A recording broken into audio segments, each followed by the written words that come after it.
Shelley, welcome back to the show. We're so happy to have you back on Standout. And I am thrilled to be back as well. Thank you so much. We're talking about something different this time, though. First, I have to say congratulations. You were our big winner for the Standout Video Challenge. It was a challenge. I like the dance that you're doing. A challenge that I launched in September of 2017. I'm going to run it several times a year, but you just ran with it. It was a 10-day video challenge, and you created videos. Am I right? 8 of the 10 days. I did. I actually created 10, and then over that weekend, I caught kind of like, are we supposed to post? We're not supposed to post, but yes, yes, Okay. yes. So you did that, and the videos were so good. They were so thoughtful, had such great information, and it was just really helpful, I know, for the people you were trying to reach. So I want to start off with asking you, what was it about the challenge that got you inspired to making so many videos just for the glory of maybe winning, but maybe just even doing the challenge for itself? Sure. Well, first of all, it was, anytime I am challenged, I try to step up to the plate. But the reality is because I had worked with you in the past and had gotten some phenomenal tips and resources, I said, okay, now it's time to up my game. I've been dabbling in the video arena for a little bit. So really it was, put your money where your mouth is. And in this case, put your video where your mouth is, or your face in your video where your mouth is, to really put together all of the things that you have been teaching through the group on your Facebook page, as well as your different standout podcasts and so forth. And really it was, okay, let me just do it. Let me just get out there. And what I loved about the challenge was not only the challenge, but the community of the challenge. So I got some great feedback from some of the other members, and that was really helpful. And I guess it was a little bit of putting together the practices and the excitement of doing it with a group. And then I finally had some clarity around some of my messaging. So it was a great opportunity. Timing is everything, It right? was great. Yeah, no, you're exactly right. And I want to talk about your messaging in a little bit, but the challenge itself is, I mean, it's scary for a lot of people. I talk to a lot of people about video, and Yeah. saying that you want to create videos is very different from actually creating the videos. So I'd love to hear about your process. Now, I talk to people about how I do videos, about the batching that I do, about how to set up cameras, how I set up cameras and lighting and things like that. But how did you do it that got you from, okay, I want to take part in this challenge, to here are my 8 to 10 videos? How did you get from 0 to Sure. 10? So a few dabbling in the past and watching, listening, learning, but um, it really was first sitting down and saying, okay, if I've got to make 10 videos, what in the world am I going to talk about? Your tips were really great, but I did have an urge to get some things out. So it was an opportunity to take some of the content that I had in the past, or things that I had recently posted about or blogged about or interviewed about or what have you, or customers had asked me about. And I said, okay, this is a great opportunity to put 10 things on that are really going to make an impact. I hope make an impact. Teach, as you say, teach somebody something, and then go through it, as well as learning myself on the back end. So the first thing I did was I went to some of my old posts, and I went to some of the top things that my clients ask me for or about all the time. And something that, wow, if they thought it was interesting, maybe somebody else will. So that was my first thing, is I made the list. So once I made the list, I went through and highlighted and did an initial graphic to kind of help me do the bullet points of it. And then from there, I said, am I really going to open up with what am I going to teach? Give them, like you say, give them something to learn, and then actually go through and say what it is you want to say. Mm-hmm. And then finally wrap it up and do some sort of a call to action. So I very intentionally listened to my instructor, that's you, to go through and actually apply those tips. And I'm not one for perfection, which is a good thing or a bad thing. It's definitely a good thing in the video era of today. So I just get on there and I am who I am and I say what it is that's from my heart. And I hope that that comes across. Mm-hmm. And that's also one of the intentions of the video, because quite frankly, there is so much competition out there, regardless of what you do. There's not a lacking of content. So if you want to come alive, doing it on video is the best way to do that, because people do feel like, I know I do, when I see somebody on video, especially if I see them repeatedly, I do feel like I kind of know them, Right. certainly know their personality, and I'm more likely going to engage with them. So all of those things were playing in my head. And then, the backdrop, of some sort. I played around with that a little bit. The lighting, and I will also tell you, I engaged some social experts. That would be my kids, to say some do's and don'ts. The lighting, the verbiage, where I was sitting, and I didn't listen to everything they said, but I listened can't always. Yeah, exactly. But that's kind of the thought process that I went through. Does that help? Or does I that love answer? that. I think that will help a lot of people, because I think for a lot of people I talk to, at least, I know they want what you've done.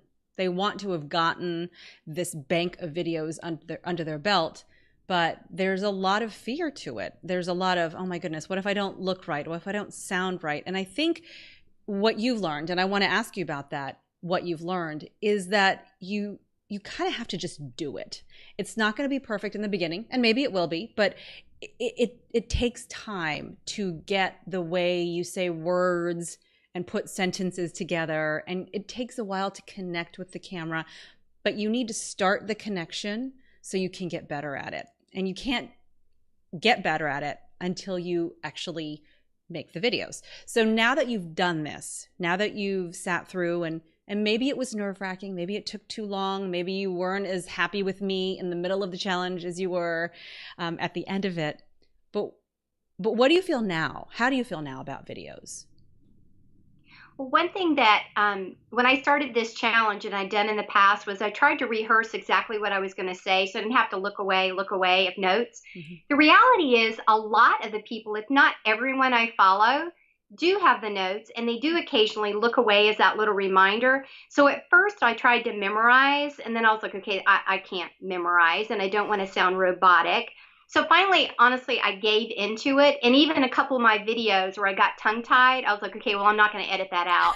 And for two reasons, I'm not going to edit that out. Number one, the editing still frustrates me, although I have learned a couple of things now. But the editing frustrates me. And the reality is, if you want to be authentic, just go through it. When you're in conversations with other human beings, don't we all stop, stumble, think, get lost, lose our words? Yeah. So why not do that, Yeah. on video as well? So I learned to just let go, just go with the flow, say it.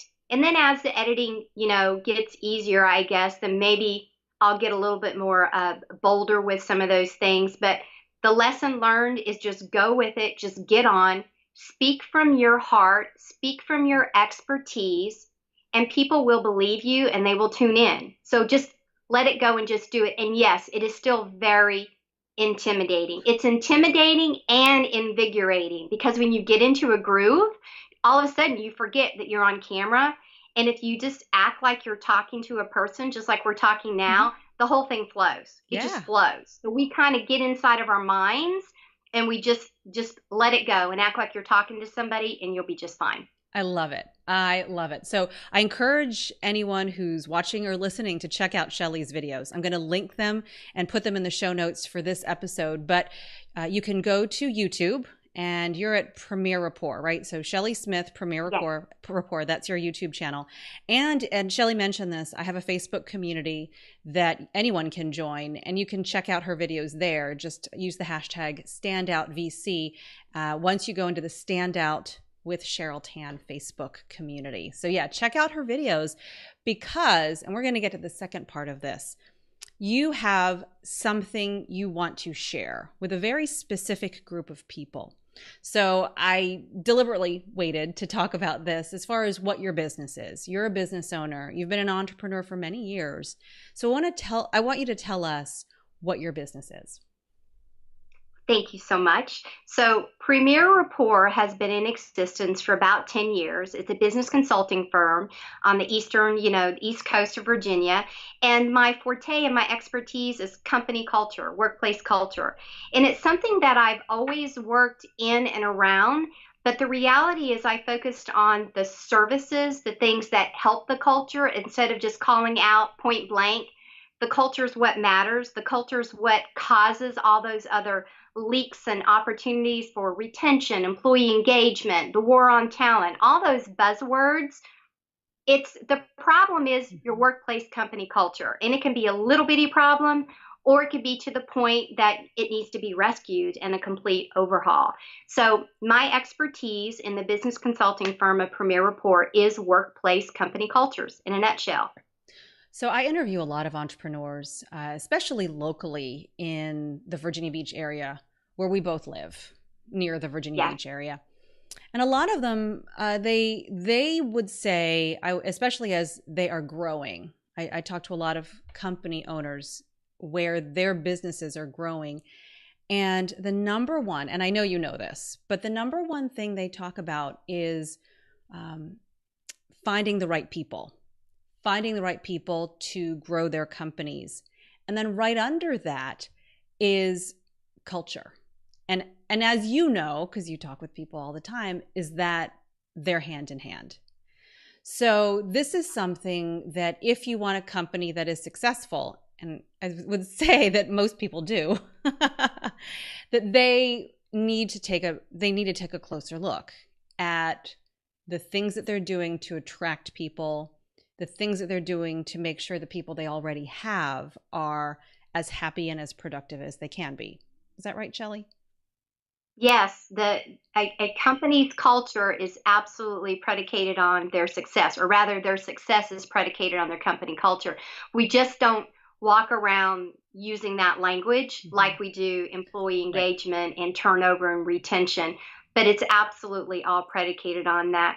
The mission and the vision and the values and the culture statements must be aligned, plain and simple. And when I see disalignment, when I see non-congruency, that's when I realize there's opportunities, and it starts to become easier as me from an unbiased person looking in Yeah. to be able to say, here's your opportunities. This is why you're having problem with retention, engagement, turnover, and so forth. We just, as business owners, we don't typically call it out like that. Mm-hmm. You all hear people say, I'm having a really hard time to fill X position, or such and such position isn't getting any applicants for it, and it seems like I'm always hiring. Or I'll hear things about the lack of sales growth, or I'll hear things of of downsizing or mergers. And all of those things have to do with the company culture, and it tells me when things are going right, Mm-hmm. and my ears perk up when I'm like, Mm-hmm. oh, maybe Yeah. there's an opportunity there. Yeah, I know. And the buzzwords for you are those things, and you're like, oh, I can help you. So on this show, Yeah. we also talk about creating that clarity, that message. Now, you've been in business for a long time, and this has been what you've been doing. This is what you're doing. But recently, for people who've been watching you, if they've been following your YouTube channel and your blog and the interviews that you do with other people, they will have noticed that more recently you have been honing in on this culture piece, on this culture rescue, where you are the rescuer of a company culture. So how did that come about, and how has that helped you find clarity in maybe the next direction you want to go in your business? Sure. So conversations with individuals such as yourself, individuals that push me on what exactly, I've known you for years. What exactly do you do? And that, when you teach that and somebody says that to you, it definitely will make you pause and go, wait, that look in the mirror. I am also a member of Michelle Pippin's Women Who Wow, and she has a great knack at getting at you in a positive way and really diving into what exactly is it that you do. And then all of a sudden, she's like, so you fix cultures. And as soon as she said that, I was like, wait, what? And all of a sudden, it was like, oh, the lights and the heavens open. And I was like, yeah, that's exactly what I do. And from that moment on, I've been laser focused with the daily messaging, with every conversation that I have, really calling that out and just saying what it is. So that clarity, that focus, that purpose. I mean, I see it. I was always passionate about it, but now I'm just laser focused and I see it and I get it. And the problem is that many people, like we said before, it's like, oh, it's retention, and it's we're on talent. So no, no, no, no, no, no. It's the culture. It's the culture. Right. So what are the things we can do to fix it? And I know I just went on a rampage of rambling. Did that answer your question? Well, it's funny because sometimes because you're so in it, you can't put a name to it. Just like you can spot a culture problem in somebody's business. That's what you do. Other people can come in on the outside of your business and just connect those dots. And once you realized that it was the culture piece, the focus on the culture that you've already been doing, that you've been doing it for years, that you just maybe hadn't put a name to it, a cutesy name. It wasn't just there. How has that changed? So now that you have this culture message a lot clearer, your videos are around culture, your blogs are Yeah. around culture, the things you talk about are around culture. How has that impacted the people you work with, the way people perceive you? That's a great question. Well, first of all, people who have known me for years or have been my clients for years have noticed the switch in the dialogue Mhm. and actually follow me on all of my different social media platforms before, which is new, which is kind of funny because many of my clients I've had for almost this entire 10 years of being in business. But they've reached out and said, specifically, hey, everything that you post, can you just send that to me in a nice little package every day? And I laugh and I say, I'm so honored. And yes, of course I will. Um, so that twist into being viewed as that inspirational, focused thought leader, and really on the innovative side, which am very humbled by that. So that's been a really nice, and that's when I knew. That's literally when I knew, I'm on to something here. Is when your existing clients are like, wait, what? And then the referrals have increased. So that's been another nice because it's easy. People get it. Culture matters. They get it. Yeah. One thing when I was going through the rebranding is I posted on LinkedIn, and some of your viewers may have even seen it on LinkedIn because it was one of the posts that I got the most engagement on.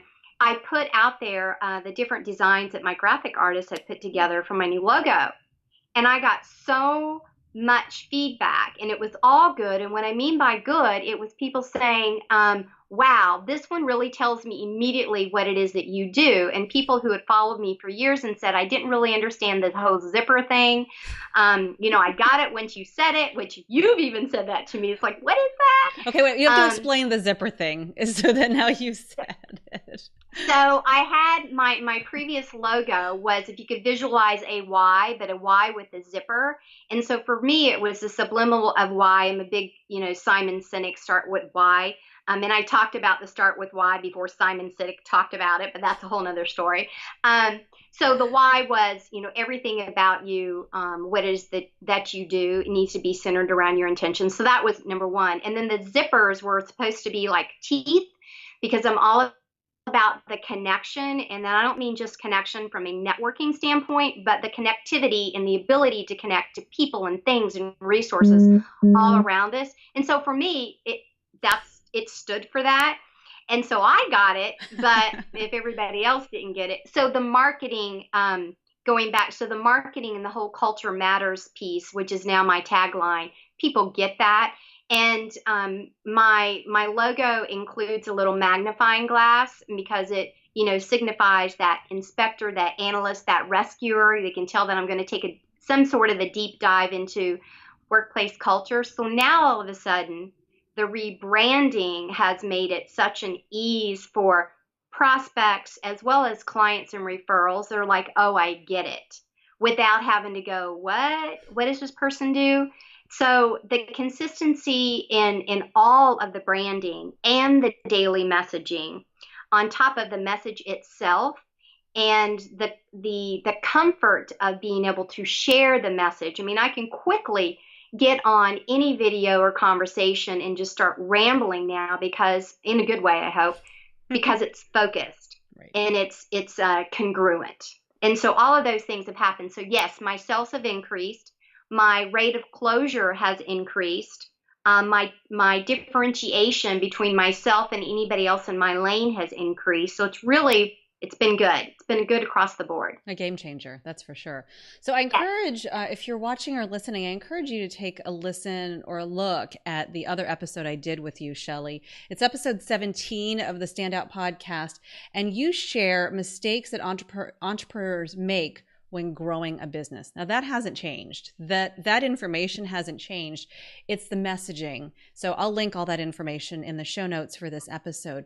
But I want to just ask you, one last question about this, and that is, what would you say in terms of advice for someone else? So they are an expert, they've grown, or maybe are trying to grow a business, and they know what they do, just like you know what you do, but sometimes the clarity is a little harder to come by.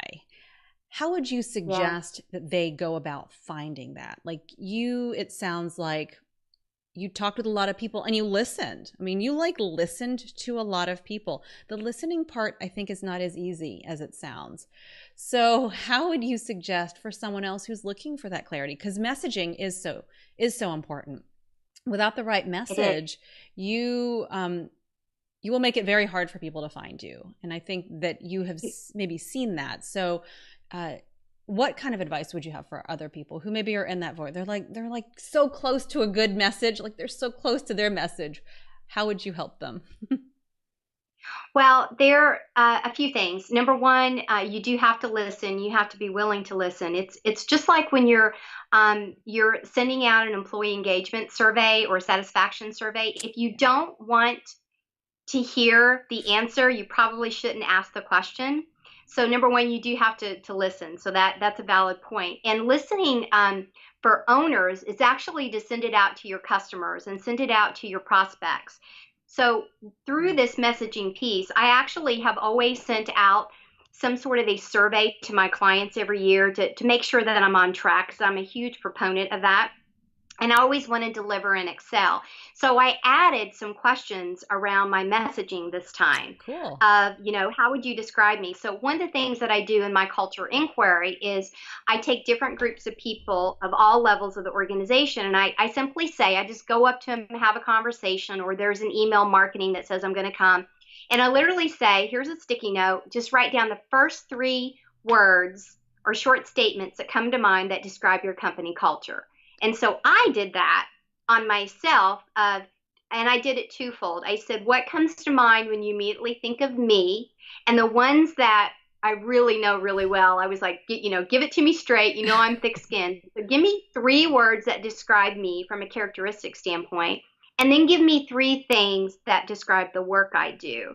And so that, and then I'm a sticky note person. So I put the stuff on the wall, and I categorized it, and I looked for themes. And so that was one thing that I did in unison with all of the clarification. So it's listening and engaging others. So it could be a business consultant, because all business consultants come with, again, that unbiased opinion. And regardless of who you are, I mean, I engage in all kinds of different groups that I look at as mentorship to level up. And even though I'm really driven and highly opinionated, I like to be around like-minded people who would just tell you straight up whatever your question is, if you're willing to listen. Right. So those are the 2 things. Engage others' opinions, but first be willing to listen. And if they can't describe what it is that you thought they were going to describe, then your messaging is off, which ended up being my case. If nobody knew what my why was, God bless me, I had to change it.